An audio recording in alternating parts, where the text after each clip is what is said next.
the game that we were not expecting and a handicap that had to be done a little bit on the fly because right now there's some poor soul that's probably an intern at Florida Atlantic that has to rush back to the great state of Florida to grab the white uniforms. 843, 844 on the betting board. Florida Atlantic is going to be playing against Fairleigh Dickinson. Fairleigh Dickinson is hoping that they are fairly priced. This opened up in a lot of spots as a 12-point line.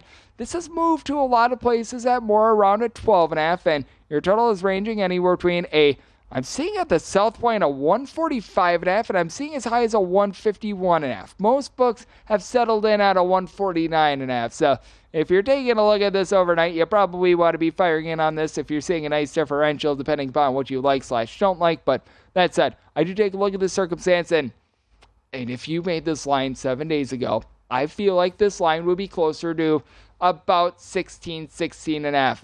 Earlier in the show, I was saying it was probably going to be north of a 15-point line. I was deciding whether or not to put the hook on it with regards to my handicap. I set this line at 16. I gave Fairleigh Dickinson a slight boost for the fact that they were able to get the job done against Purdue, but this Florida Atlantic team I don't think is going to be falling into that same vortex that Purdue was, and it's a Florida Atlantic team that is very well balanced. They do a good job in terms of both their offense and their defense, and they're a little bit of a chameleon. If you want to play fast, they're going to play fast. If you want to play slow, they're going to play slow. A top 30 team in the country in terms of both offensive and defensive efficiency. And it's not a Florida Atlantic team that necessarily has that one headline guy, as every one of your top 3 scorers for this team, they all do a solid job of rebounding, as they all give you at least 5 rebounds per game.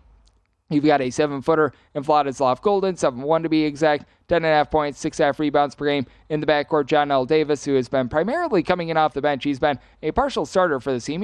He and Elijah Martin have been able to do a nice job combining for about 27 points per game. Both of these guys combined to shoot about 38% from three-point range. But then you've got Brian Greenlee. You've got Nick Boyd. They do a good job in the backcourt. And for Fairleigh Dickinson, they don't have a single guy that gives you north of 5 rebounds per game. Now, Sean Moore was able to give you more. He did a nice job of stepping up late for Fairleigh Dickinson, and it is a Fairleigh Dickinson team that they do a relatively solid job of being able to rip the ball away. They do generate about 8.5 turnovers per game, but this team is also in the bottom 30 in the country. At the very least, they were coming into the NCAA tournament in terms of opponents' 2-point and 3-point shooting percentage.